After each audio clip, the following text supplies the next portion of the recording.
dia mbola amin'ny fifaliana mandrakariva no ahafahana miaraka amintsika ao anatin'izao fandraisantsika ny teny fampaherezana avy amin'Andriamanitra izao ivavaka isika. Jehovah-Andriamanitra iray misaotra no hatran'izay satria Andriamanitra tsy mba manary anay ao anatin'ny toe-javatra sarotra ianao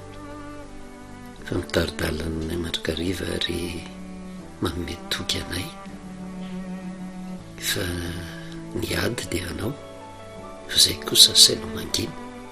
tako finoana izany rehetrarehetra izany mangataka ny fanahinao mba hiasa ao anatin'ny vahoakanao indrindra izay rehetra mandalo toe-javatra sarotra mahatsapa famonjena mila hery mitantana azy dia anao hanokatra ny saina mampanahy tsiraray avy fa tsy misy ady eo anatrehanao izay tsy hahatonganay mimpandresy dia matoko sy meny fa hitaridalinay ao amin'ny marina mandrakariva ianao ary hampahiry anay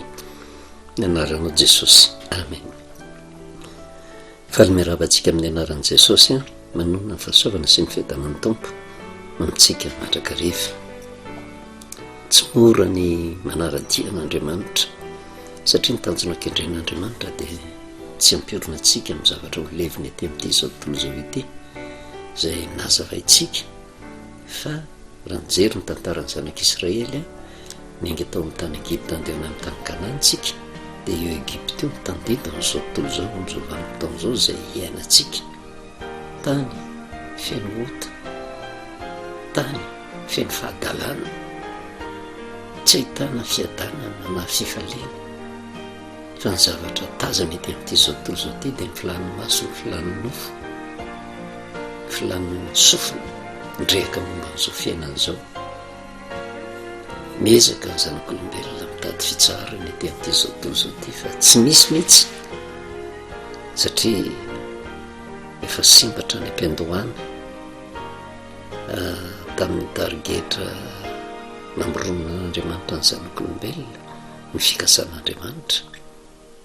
dia nanjary nisy fahoriana ny anjady tamin'ny zanak'olombelona rehetra nanomboka tamin'ny Adama sy Eva ary tsy tsahatra izany mandrava tonga amin'ny vanim-potoana voafetra voatendron'Andriamanitra izay andravana n'ity izao tontolo izao ity ary io matetika ny tsy tsapan'ny olona vokatry ny fiodinan'ny zanak'olombelona ny nandraisan'Andriamanitra fanapahan-kevitra fa voafetra ny andro iainana ety amin'ity izao tontolo izao ity fa misy kosa fotoana voatendron'Andriamanitra mandravana ity izao tontolo izao ity ary hitondrana fanavozana lehibe ka tsy ho tahaka an'izay fiainana nisy teto amin'ity izao tontolo izao ity intsony ny fiainana rahatr'izay fa fiainana feno fiadanana tsy misy ota feno fahasambarana miaraka amin'Andriamanitra. Io amin'izao tompon'androm-pahavelomana omeny antsika izao no ahafahantsika manomana izay fiainana tsara lavitra izay ary izay no naseho ny tantara ny zanak'Israely tao amin'ny tany Egipta izay no nahafahan'Andriamanitra tao amin'izany tany be fahoriana izany ka ny tantanany azy mandra-pahatonga any amin'ny tany Kanana ara-bakiteny tamin'izany vanim-potoana izany fa ny soratra masina dia na zavatra tantara nisy taloha na tamin'ny alalan'ny resaka fanoharana dia misy zavatra tian'Andriamanitra ampitaina ao ambadika ireny rehetra reny hatakarantsika ny zava-panahy dia ny zanak'Israely niainga tao amin'ny tany Egipta izay Andriamanitra no nitatana bara-pahatonga ny amin'ny tany Kanana izay le dia ny famonjena resahantsika mandrakariva ary tsy sasatra mamerimberina an'izay mandalo izao fiainan'izao sy ny filany na inona zavatra noratovitsika ety amin'ity izao tontolo izao ity tsy hitondrantsika any amin'ny fiainana mandrakizay izany dia mila mijery le tantara ny zanak'Israely tsika raha te hahafantatra tomba midiny drafi-pamonjena napetrak'Andriamanitra. Tena niainga tokoa ny zanak'Israely no ahafahana ary ny resahantsika hoe ny Paska no vanim-potoana niaingan'ny zanak'Israely mivoaka tao amin'ny tany Egipta sy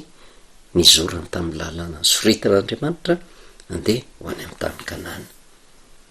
ary eo indrindra ny tsindriana na inona zavatra ataontsika dia raha vao miresaka famonjena dia tsy maintsy miafina ambadika izay ny zava-miafina mahakasiky ny Paska izay ahafantarantsika ny tomba midin'lay zanak'ondry tsy misy klema zay ny vonono zay tandindro ny fahafatesan'i Jesosy ary tsisy afaka mihitsy manova famarina ny tenin'Andriamanitra. Ny Paska de fahatserovana ny fahafatesan'i Jesosy. Kanefa ny zavatra tsara ho fantaritsika, ny Paska tsy midika akory fa efa vovonjy ny olona mino ny fahafatesan'i Jesosy. Izy moa ny kristianina tsy laza fa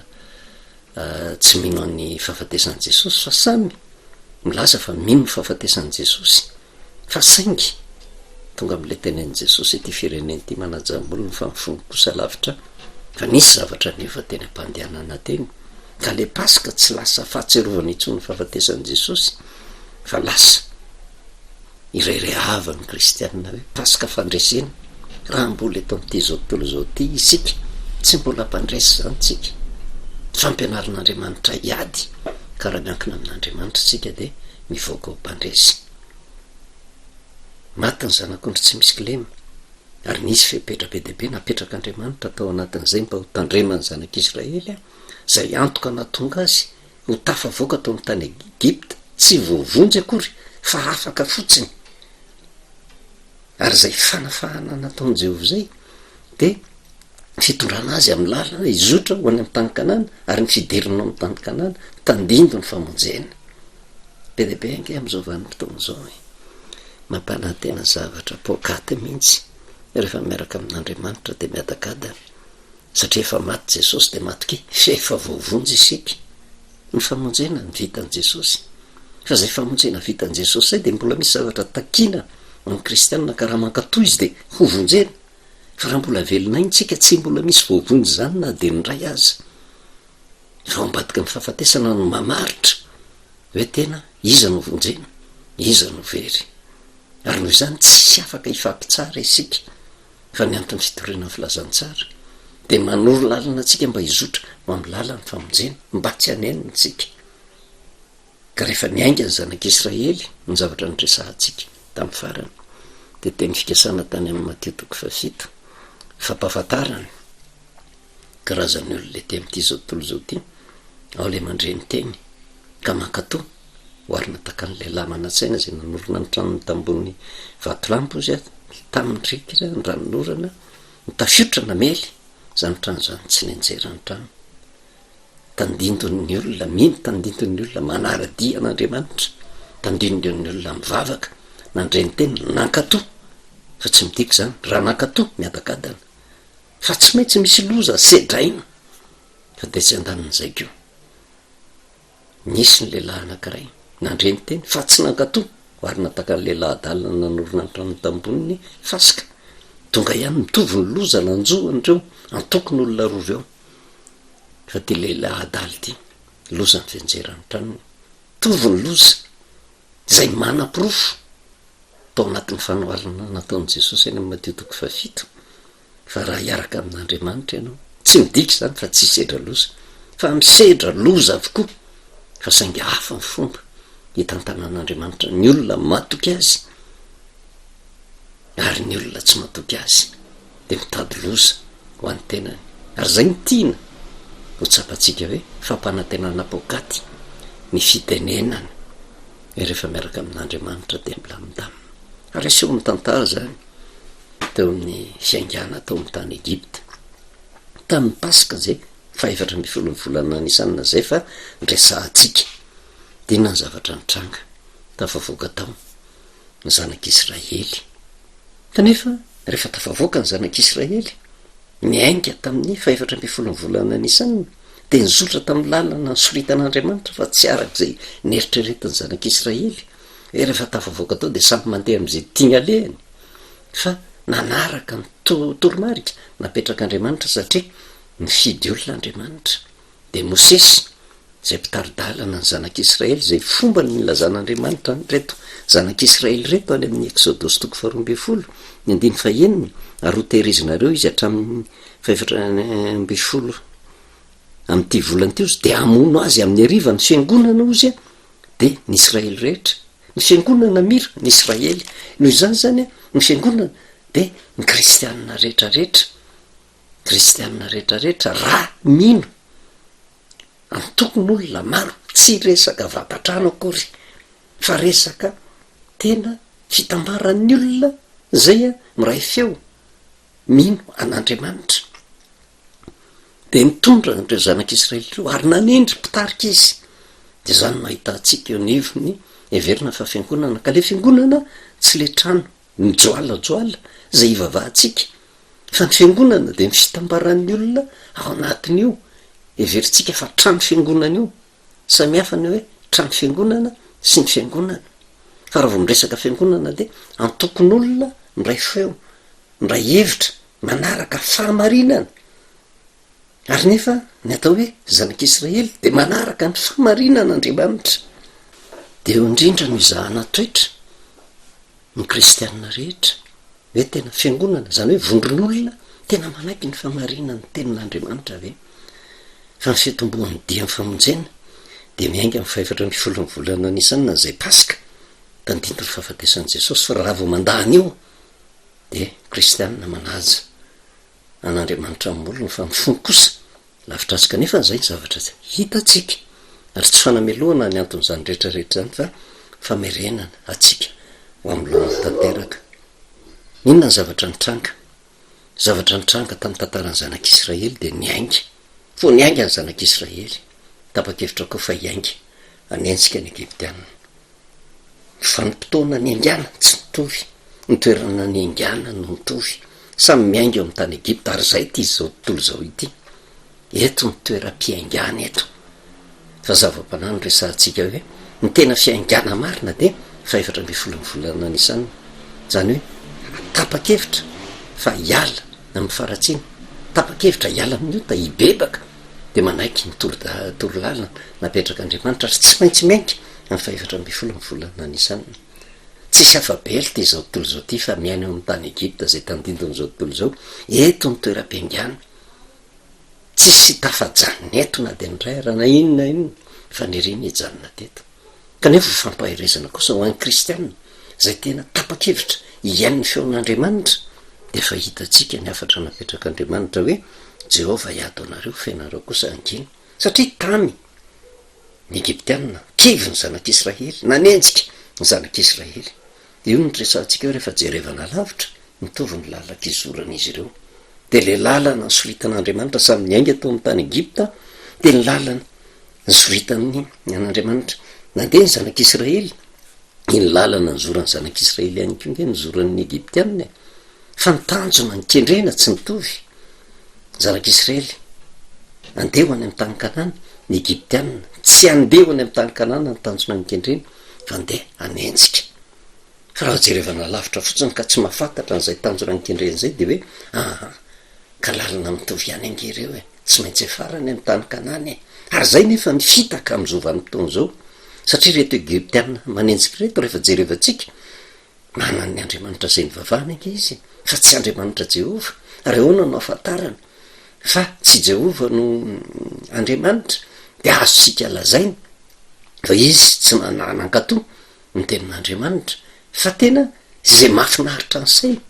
no ekeny fa Andriamanitra no nankataovany fa izy tsy niraharahan'i Jehova zany ninonninona zavatra mafy zay nandalovany de toraka zany koa ny kristianina ndraindray rehefa jerevana ny kristianina ohatra mitovy ny lalaka izorana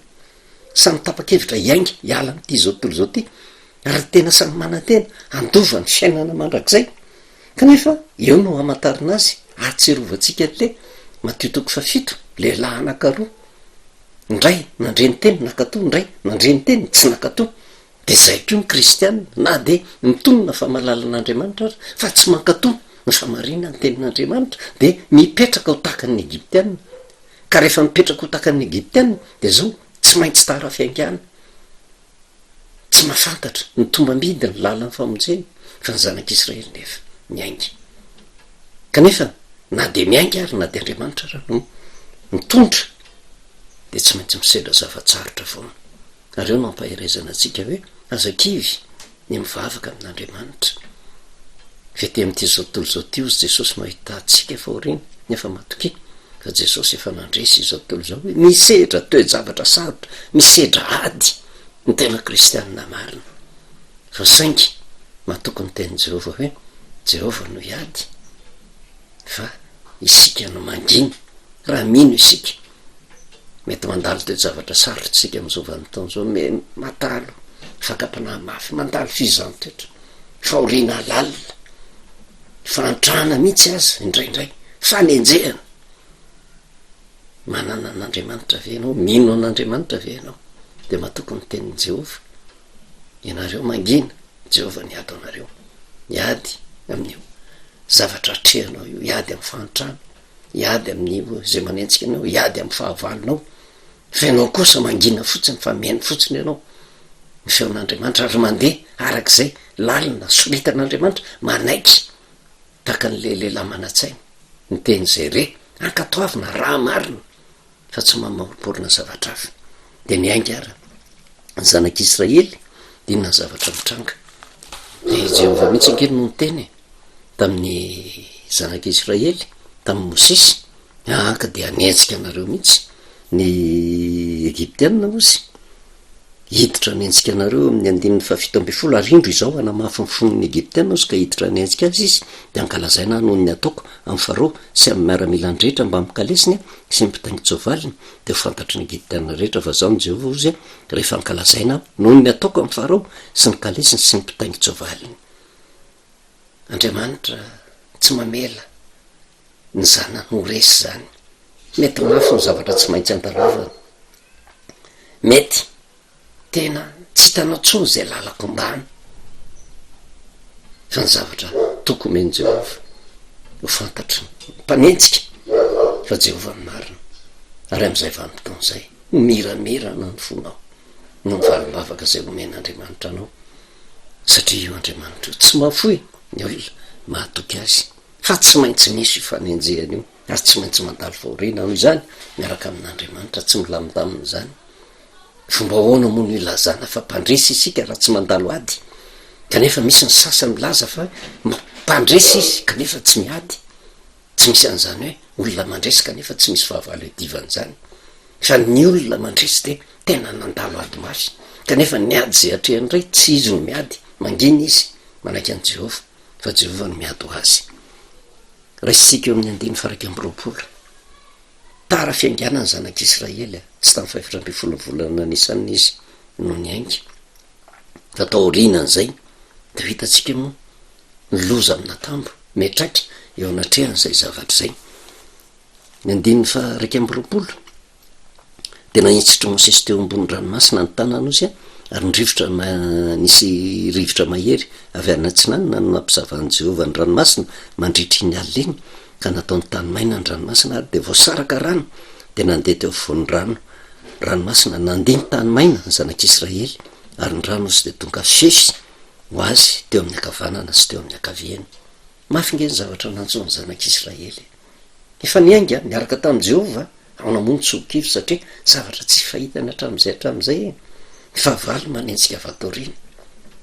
ary fantany mihitsy ny herindreo Egyptianina sy ny miaramila andreo kanefa raha nandeha indray any tany Kanana tsy mbola tazana tsy mbola hita tsy mbola fantatra fa nataoko fotsiny ny tenin'i Jehova fa tonga de efitra ny manodidina kivy tanteraka ny zanak'Israely ny Egyptianina atoriana manentsika ny ranomasina eo anoloana ahoana ny fomba hivoahana am'izany zany ko mitoejavatra misy ety am'ty zao tontolo zao ety rehefa miaraka amin'Andriamanitra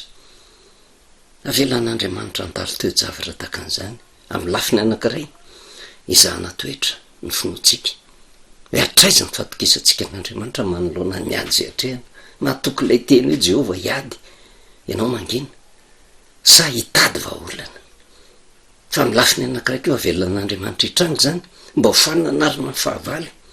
feo am'vanim-potoana anankiray mety ampioraka ny fahavalo eritreretany fa izy ny mpandresy eo Andriamanitra no miditra tsehatra ary eo no anatanterahany Jehova ny teniny hoe de ho fantatry ny Egyptianina fa zany Jehova ozy rehefa ankalazaina noho ny ataoko amin'ny Farao sy ny kalesiny. Nahazo baiko Mosesy nanenjitra ny tehany teo ambony ranomasina saraka ny ranomasina zavatra tsy fahita zany zavatra impossible mba manandrama ange ianao raha raisina arabaky teny hoe mandehana makeny amin'ny ranomasina de kapoy amin'ny tehana raha misaraka zany eo fa nisy zany kanefa ny zava-panao ambadika zay ny ady mafy zay atrehanao am'izao vanim-potoana zao mitovitovy amin'io ranomasina tsy hafahana mitsoka io intsony kanefa etsy an-danin'izay manesy ny olona manentsika ny olona eny fa na de mpivavaka sa mpivavaka indrindra hiazona amin'ny marina ianao de tena tonga de fanasoka etany fanaratsiny ianao no de hiaraka am'ireo mpivavaka ireo hatram'izay zao no nahazatra ka ndeha hatoky an'izany pasika fahafatesan'izany fa efa mpandresy esoiny olona ianao feo am'vanim-potoana tsy ampoziny olona rehetra ary tsy ampozinao ihany keo miditra an-tsehatr'Andriamanitra mitondra fanafahana tanteraka ao anao tsisy azonao atao afa-tsy ny mangina sy mizotra tanaka manoloana ny fanafotan'Andriamanitra ary zay manentsika anao ihany keo hijery fotsiny izy fa tsy hiaina ny fiadanam-po azonao amin'ny fiarahana amin'Andriamanitra inona ny zavatra andrasan'Andriamanitra enao atoky azy na de tao arany tahotra sy ny fahakevininy ny zanak'Israely zavatra nisy ananak' Mosesy Pitarika izy zay nitondra ny tenin'Andriamanitra de nanaraka na de tsy tao ara le finoany fa nankatò fotsiny nanaraka fa rehefa nanaraka de nahita ny fagagana nahita ny fanafahana manoloana ny ady zay atrehanao zay tsy eritreretinao fa tsy ho tafavoaka intsony ianao mivavahy io Andriamanitra io mijery ary ny zavatra jerevan'Andriamanitra amintsika ianao ve tena mahatoky ny famarinany tenin'Andriamanitra ka na inona de zavatra mitranga sy ny zavatra mafy andalovana tsy miala ianao fa mifikitra am'izany teny nalaoko ny vavan'Andriamanitra zay fa ny zavatra azo antoka matoky fa tsy mandainga io Andriamanitra io Jehova hiatanao fa ianao kosa anginy fa avaliny efa mandeha etsy an-daniny ihany ka na de misokatra tahaka an'izay raha ny ranomasina araka ny nambaran'ny soratra masina hoe nandeha teo fovoan'ny ranomasina nandihy tany maina ny zanak'Israely ny rano de tonga fefo azy teo amin'ny akavanana sy teo amin'ny akavia tsy nahasakany ny fahavalotsy anenitsika zany fifalian-dehibe na tonga ny zanak'Israely nandihy tany maina teo fovoan'ny ranomasina fa saingy ny tahotra sy ny oloroko mbola tao anatiny satria miditra koa ange ny Egyptianina ny 17 de nanentsika azy ny Egyptianina ka niditra nanaraka azy teo afovoan'ny ranomasina de ny soavalin'ny faroa rehetra sy ny kalesiny sy ny mpitaingy-tsoavaly ao anatin'le lalina ny soritan'Andriamanitra mbola andreo ihany ny fahavalo de jerevantsika fa raha tazamy malavitra foana de ohatrany hoe na zanak'Israely na ny Egyptianina de nandeha tamin'le lalina ny voasolotr'Andriamanitra ihany de eo no mampieritreritra ary zay ny fikiran'ny olona hoe satria le lalina ny zorana lalina ny soritan'Andriamanitra de samy manantena fa hovovontsy fa eo no madiso hevitra ny akamaroan'ny olona fa mety eritreretina ohatra mitovy le lalana fa ny tanjona kendrena tsy mitovy ny vokany no ahitanan'izany matoky sy mino ah fa zay fampahiraizana fo izay de mampiorona antsika mandrakariva mba ahafahantsika mahatoky ny tenin'Andriamanitra zay hitondra fanafahana ao antsika